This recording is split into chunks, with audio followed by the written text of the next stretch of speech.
আমার নবী পাসিনা পাসিনা হয়ে গেছে, ঘেমে বিৎপাত হয়ে গেছে, ভয়ে ভীত হয়ে সেই জায়গা থেকে দৌড়তে দৌড়তে দৌড়তে দৌড়তে দৌড়তে গিয়ে খাদিজার বাড়ি।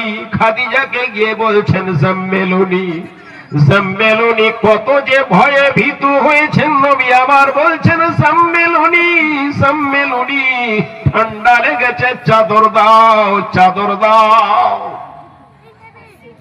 ফাজাম্মালুহু, দুইবার বলার পরে হযরতে খাদিজা চাদর দিয়ে দিচ্ছেন নবী আমার, চাদর গায়ে দিয়ে বাড়িতে শুয়ে গেলেন।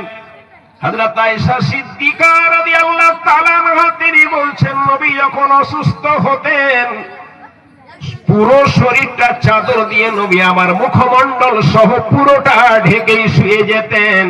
আবার যখন তিনি অস্বস্তি মনে হতো আবার মুখ থেকে মুখমণ্ডল থেকে চাদর সরাতেন।